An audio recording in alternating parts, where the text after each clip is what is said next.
इस समय रोजाना पेट्रोल, डीजल और गैस के दाम बढ़ रहे हैं, जिस कारण महंगाई विकराल रूप ले चुकी है। आम आदमी का जीना बेहद मुश्किल हो गया है। ऐसा लगता है कि प्रधानमंत्री नरेंद्र मोदी देश की जनता को बदले की भावना से प्रताड़ित कर रहे हैं। यह शब्द हरियाणा प्रदेश कांग्रेस कमेटी के पूर्व कार्यकारिणी सदस्य लक्ष्मीकांत शर्मा ने कहे। इस अवसर पर उनके साथ वरिष्ठ कांग्रेस नेता बलजीत सिंह तथा शिव कुमार उपस्थित रहे।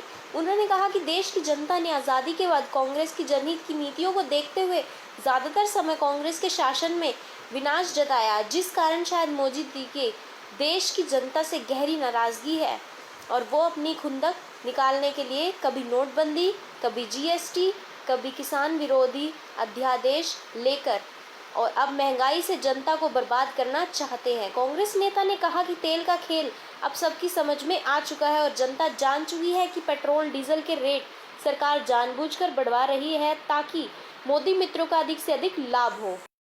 उन्होंने कहा कि अगर ऐसा नहीं होता तो कोरोना काल में जहां पूरे देश का रोजगार और व्यापार ठप हुआ है, वहीं अंबानी अडानी की संपत्ति में इतनी वृद्धि कैसे हुई। स्पष्ट है कि मोदी जी चंद उद्योगपतियों को देश की संपत्ति और संप्रभुता सौंपना चाहते हैं और यही देश की महंगाई बढ़ने की एकमात्र वजह है। छोटे व्यापारी के लिए, कर्मचारी के लिए, दुकानदार के लिए या जिस भी तबके के लिए कांग्रेस ने नीतियां बनाई, वो जनहित की नीतियां बनाई और कांग्रेस की उन्हीं नीतियों का परिणाम ये रहा कि देश की आजादी के बाद लगातार देश की जनता ने कांग्रेस को जन समर्थन दिया और कांग्रेस की नीतियों में विश्वास जो है व्यक्त किया है। वो परिणाम इस बात का था कि नेहरू जी से लेकर और आदरणीय मनमोहन सिंह जी तक, चाहे इंदिरा जी का शासन रहा, चाहे राजीव जी का शासन रहा, कांग्रेस की सरकार ने अपने हर कार्यकाल के अंदर इस देश में विकास के नए आयाम स्थापित किए थे। वो चाहे रेलवे का मामला हो, रेलवे कांग्रेस की देन है, वो चाहे उड्डयन का मामला हो, हवाई जहाजों का मामला हो, चाहे देश में फैक्ट्रियां लगाने का मामला हो, चाहे देश की दूरसंचार व्यवस्था का मामला हो, कोई भी संस्थान आप उठाइए, कांग्रेस के शासन के समय में ये सब चीजें देश में आई और इन्हीं वजह से हिंदुस्तान की जनता ने कांग्रेस की नीतियों में विश्वास व्यक्त करते हुए देश की जनता ने कांग्रेस को सत्ता सौंपी। लेकिन नरेंद्र मोदी जी शायद इस बात को कहीं ना कहीं अपनी खुन्नस के हिसाब से आंकते हैं कि देश की जनता ने कांग्रेस को शासन क्यों दिया, देश की जनता ने कांग्रेस को सत्ता क्यों सौंपी। आज 2014 में नरेंद्र मोदी जी प्रधानमंत्री के रूप में शपथ लेते हैं और दूसरा कार्यकाल उनका चल रहा है। 7 साल वो अपने पूरे टोटल जो उनका कार्यकाल उसका पूरा कर चुके हैं। लेकिन हैरान मैं इस बात को लेकर के होता हूं कि आज जिस तरीके से महंगाई की मार से जनता त्राही कर रही है, हर छोटा व्यापारी, छोटा दुकानदार हो, कर्मचारी हो, मजदूर हो, आज महंगाई की मार से बुरी तरह से प्रभावित है। हर रोज पेट्रोल और डीजल के दाम बढ़ाए जाते हैं।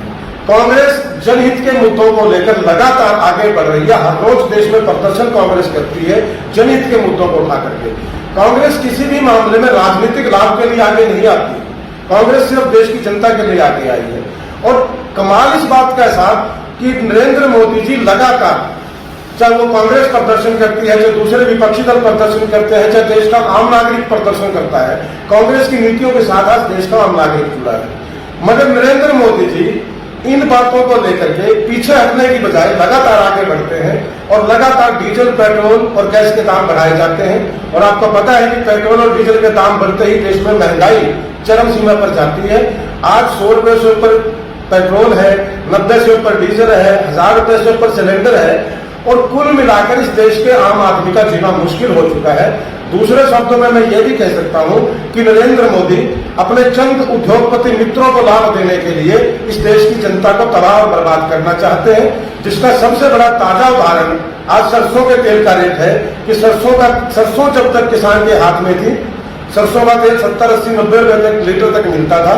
लेकिन आज पहली बार इस सीजन के अंदर सरसों जो है कॉर्पोरेट के हाथ में गई है और सरसों का तेल जो है 200 रुपए लीटर से ऊपर मिलता है। और सबसे हैरानी की बात यह है कि सरकारी डिपो से जो है आज सरसों का तेल गायब है। तो निश्चित तौर पर मैं कह सकता हूं कि आज नरेंद्र मोदी इस देश की जनता को शायद बदले की भावना से कहीं ना कहीं प्रताड़ित करते हैं। बीजेपी पार्टी के करनी और कथनी में बहुत ज्यादा अंतर है। 2014 में जब ये सरकार आई, बड़े बड़े वादे करके आई थी कि हम 2 करोड़ लोगों को हर साल नौजवानों को रोजगार दें। और जो कांग्रेस ने आज तक देश का नुकसान किया है, मैं इस देश को बुलंदियों में ले जाऊंगा। महंगाई को नीचे लेकर के आऊंगा। और जो विदेशों में जो मेन मुद्दा था इसका, काला धन कांग्रेस ने जो छुपाया हुआ है, उस काले धन को लेकर के आऊंगा। बीजेपी की सरकार आने के बाद ये सभी मुद्दे नदारद हैं। ना तो देश के अंदर कोई समाज सेवी बने, न ही काला धन वापिस आया, और बेरोजगारी का जो हाल है वो पिछले 50-55 सालों का सारा रिकॉर्ड तोड़ दिया। तो नरेंद्र मोदी जैसे कि सभी कहते हैं कि सिवाय अपने उद्योगपति मित्रों को फायदा देने के सिवा और कुछ नहीं कर रहे। आज देश के जितने भी बड़े बड़े संस्थान हैं सबको बेचा जा रहा है, उनको प्राइवेटाइजेशन किया जा रहा है। रेलवे को ले लीजिए, BSNL को ले लीजिए, अब जैसे कि नई एक और पॉलिसी लेकर के आ रहा है, जो कर्मचारियों का इनका जो प्रोविडेंट फंड था, इसको भी प्राइवेट हाथों में